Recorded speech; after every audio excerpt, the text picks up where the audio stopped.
ओम प्रणाम भगवान। आज के सत्संग में और कल एक ऑडियो रिकॉर्डिंग में भी भगवान ने प्रतिकूलता में कल्याण की बात कही थी। उसी से संबंधित एक बहुत ही सुंदर बोध कथा आज की है। उसका शीर्षक भी है प्रतिकूलता में कल्याण। भगवान बुद्ध बैठे थे काशी के बाहर एक वृक्ष के नीचे विश्राम कर रहे थे और काशी का सम्राट जो कि बहुत ही प्रतिकूल परिस्थितियों में आ गया था, आत्महत्या करने अपने रथ पर गांव के बाहर निकला। बहुत घबरा गया था। महल, धन, समस्याएं, उलझने, कोई रास्ता नहीं सूझता था और आत्महत्या की उसने सोच ली थी। तो वो जा रहा था जंगल की तरफ, पहाड़ की तरफ, जहां से गिरकर आत्महत्या कर ले। सांझ का वक्त था, सूरज डूबता था और आखिरी किरणें बुद्ध के ऊपर पड़ रही थी। और अचानक इस दुख संताप से ग्रसित सम्राट की आंखें वृक्ष के नीचे बैठे हुए बुद्ध पर पड़ी। एक क्षण को मोहित हो गया, एक क्षण को भूल ही गया कि वो आत्महत्या करने निकला था। सारथी से कहा, रुक, ये कौन आदमी है? आदमी नहीं मालूम पड़ता, जैसे वृक्ष का देवता हो। ऐसी सुंदर आभा मैंने देखी नहीं। और वैसे तो भिखारी मालूम पड़ता है, क्योंकि भिक्षा पात्र पास में ही रखा है और वस्त्र भी जीर्ण शीर्ण हैं, फटे पुराने हैं। लेकिन जब भीतर से जो झांक रहा है, जो आभा झलक रही है, वह बड़ी महिमापूर्ण है। तो रुक, इस आदमी को शायद जिंदगी का राज मिल गया हो। जिस जिंदगी को मैं गंवाने जा रहा हूं, लगता है इस आदमी ने उस जिंदगी में कुछ पा लिया है।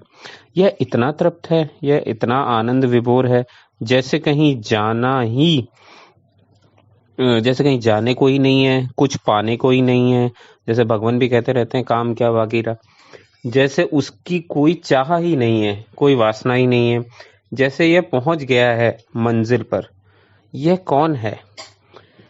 तो सम्राट रथ से उतरकर नीचे आया और उसने बुद्ध से कहा कि मैं आत्महत्या करने जा रहा हूं, मैं काशी का सम्राट हूं, लेकिन मुझसे दीन भिखारी तुम दूसरा ना पाओगे और तुमने मुसीबत कर दी है।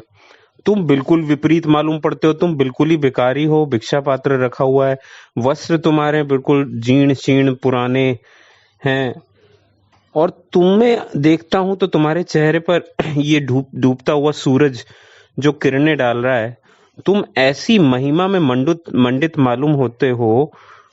इसका राज क्या है? आखिर क्या राज है जिंदगी का? तो बुद्ध ने आंखें खोली और कहा कि तू जैसा है ऐसा कभी मैं भी था, और जैसा मैं हूं ऐसा तू भी कभी हो सकता है। बुद्ध भी कभी सम्राट थे और इतने ही दीन थे, और बुद्ध उससे कह रहे हैं कि तू कितना ही दीन हो, जैसा सम्राट मैं आज हो गया हूं वैसा तू भी हो सकता है। मैं अनुभव से कह रहा हूं, बुद्ध उससे कहते हैं सम्राट से कि मैं ये अपने अनुभव से कह रहा हूं, क्योंकि जहां से तू गुजर रहा है मैं भी वहां से गुजरा हूं। ये अंधेरी रातें मैंने भी देखी हैं। जब आत्महत्या का भाव पकड़ता है, खुद को मिटा लेना चाहता है, जब सब अंधकारपूर्ण दिखता है, सिवाय चिंता के जीवन में कुछ नहीं दिखता पड़ता, कोई फूल नहीं खिलते, सब कांटे ही कांटे चुभते हैं। मैंने भी चिंता जानी है, गहन पीड़ा जानी है, परंतु फिर मैंने स्वयं को जाना, और मैं कहता हूं तुम भी स्वयं को जान सकते हो। इतना सुनते ही सम्राट बुद्ध के चरणों में गिर जाता है और उसके बाद उनसे दीक्षा मांगता है और वो बुद्ध का शिष्य बन जाता है। तो भगवान, ये सम्राट कल्याण की राह पे चल पड़ता है। तो कहाँ वो प्रतिकूल परिस्थितियां, और उसी में छुपा हुआ था सम्राट का कल्याण। तो प्रतिकूलता से कल्याण की तरफ की यात्रा। तो भगवान, ये क्योंकि भगवान ने ये बात कही थी सत्संग में, तो मुझे इस बोध कथा का ध्यान आया। बहुत ही अद्भुत बोध कथा है और सुंदर इशारा छिपा हुआ है उसमें, प्रतिकूलता में कल्याण। आज इतना ही भगवान, धन्यवाद।